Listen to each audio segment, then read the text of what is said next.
Welcome back to today's More Report on Thursday, the 17th of December, with me, Richard Perry, market analyst at Handset Markets. Let's look at euro dollar now, and obviously, this is the one that everyone was looking at yesterday, post Fed, and we had a bit of volatility intraday. Let me just quickly show you what happened on the intraday chart. Well, we saw, zooming in here, bit of a spike lower and then a spike higher and then a high left at around about 110.05 area, and then steady decline since then. But interesting enough, the support band once again around that 108.10 mark is holding.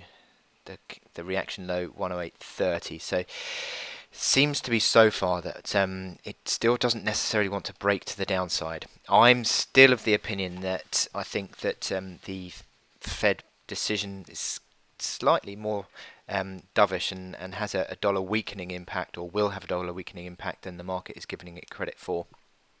Especially as I think the dot plots are a little bit far out, and I think that they're going to be dragged back.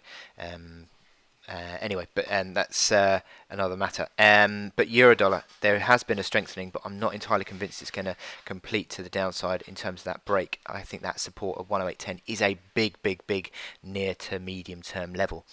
And I think that the market will be paying that a lot of respect at the moment. You would certainly argue that the technical indicators are turning over. Obviously, we've been falling on euro dollar now for sort of 3 days, and we're seeing these momentum indicators roll over. You could well get or certainly as things stand, you're going to get a confirmed sell signal on the stochastics. What do you do with that? Well, you've got the RSI, which is falling away again. It's at 50 now, and that is sort of confirming that this move is rolling over.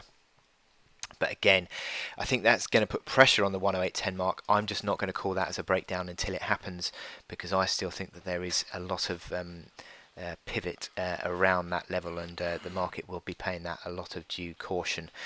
So just back on the hourly chart, yeah, as I said, as the Europeans have come in, they've just stopped selling the euro, down about 40-50 ticks on the day. That was pretty much played out all through the Asian session, and since then the euro has started to settle down in the European session. So that's, I think, interesting. Again, it will be interesting what happens when the US comes back in this afternoon. But at the moment, that support at 108.10 is holding. If it breaks down, you'd say that the next near-term level is around 107.60, and then what you'd start to think about is continued sort of closes below that old pivot level.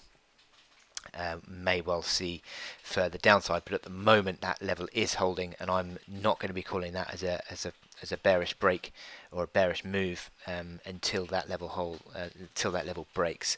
I think it's that important. So with that in mind, you've got the overhead resistance that comes in around about the 109 mark now, which was the support of sort of the reaction low on Tuesday.